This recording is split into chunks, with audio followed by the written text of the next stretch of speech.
Mitten im kalten und schlammigen Europa des Zweiten Weltkriegs findet sich ein junger deutscher Soldat namens Friedrich verloren in einer Welt wieder, in der die Menschlichkeit scheinbar unter den Trümmern der Schützengräben begraben wurde. Die Tage ziehen sich in einer Dämmerung aus Angst und Einsamkeit, begleitet von den fernen Explosionen und den nüchternen, unpersönlichen Befehlen, die den militärischen Alltag bestimmen. Friedrich, erst 21 Jahre alt, hat die Zahl seiner gefallenen Kameraden längst vergessen und die Träume, die durch den Krieg zerrissen wurden, scheinen so weit entfernt zu sein wie ein anderes Leben. Die Nächte sind die schlimmsten. Der kalte Wind schneidet durch seine Haut, und Albträume, Schreie von gefallenen Kameraden und Erinnerungen an seine Heimat in der ruhigen bayerischen Landschaft überfluten seine Gedanken.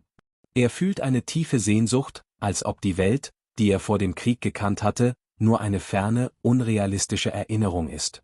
In einer dieser Nächte, während er das Schlachtfeld patrouilliert, bemerkt er etwas Ungewöhnliches.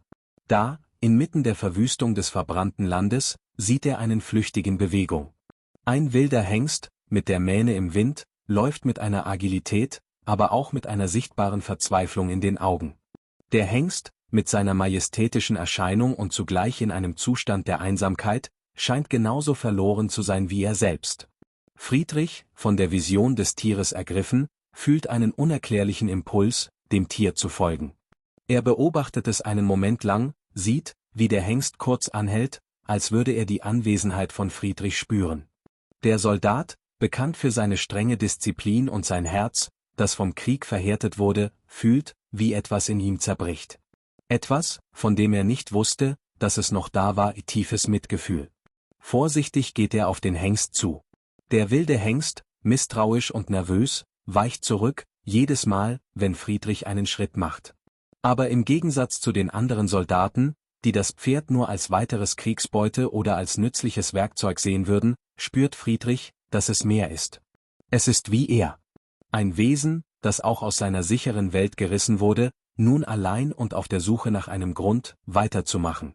In den folgenden Tagen widmet sich Friedrich der Aufgabe, das Vertrauen des Hengstes zu gewinnen. Er tut dies nicht in der Hast eines Mannes, der im Krieg lebt, sondern mit der Geduld eines Menschen, der das Gewicht von stillem Leiden kennt. Er füttert das Pferd, pflegt seine Wunden und spricht sanfte Worte, als ob er mit einem verlorenen Freund redet. Der Hengst, anfangs misstrauisch, beginnt, sich mehr und mehr zu nähern, als würde er spüren, dass hier keine Waffe, sondern ein Freund auf ihn wartet. Mit der Zeit wird die Beziehung zwischen Friedrich und dem Hengst mehr als nur eine bloße Verbindung zwischen Mensch und Tier. Der Hengst, nun ruhiger und sicherer, folgt Friedrich bis in die Schützengräben, wo er zu einer beruhigenden Präsenz wird. Wenn der Lärm der Bomben und das Geschrei der Soldaten unerträglich werden, bleibt Sturm an seiner Seite und schenkt ihm eine unerklärliche Ruhe. Friedrich erkennt, dass in den Augen des Pferdes ein Spiegel seiner eigenen Seele liegt, ein Spiegel des inneren Kampfes um das Überleben und die Hoffnung. In einem der angespanntesten Momente des Krieges, als eine neue Offensive bevorsteht und die Angst vor einem möglichen Ende zunimmt, setzt sich Friedrich neben Sturm, den Kopf an dessen Hals gelehnt. Er schließt die Augen und fühlt zum ersten Mal seit langem, dass er nicht allein ist. Der Hengst, in einem Akt des Vertrauens, legt seinen Kopf auf die Schulter seines Freundes, als würde er die unausgesprochenen Worte verstehen.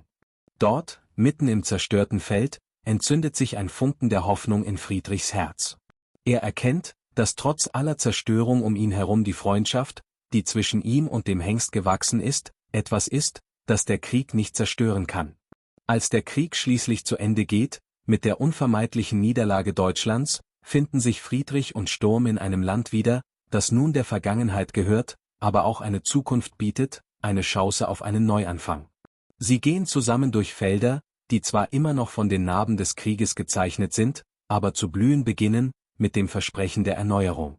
Friedrich, mit einem leichteren Herzen und hoffnungsvolleren Augen, schaut in die Zukunft, erfüllt von Dankbarkeit.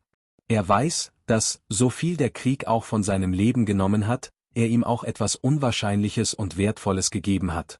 Eine Freundschaft, die den Wahnsinn des Krieges überdauert.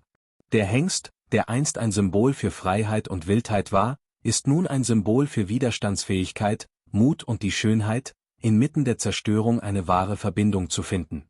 Am Ende, während er sieht, wie Sturm frei über die Felder galoppiert, weiß Friedrich, dass diese Freundschaft im Gegensatz zum Krieg ewig sein wird. Sie wird nicht in den Seiten der Geschichte vergessen werden, sondern für immer in seinem Herzen eingeprägt bleiben, als ein Zeugnis dafür, dass selbst in den unwahrscheinlichsten Umständen der Mensch noch Erlösung und Hoffnung finden kann.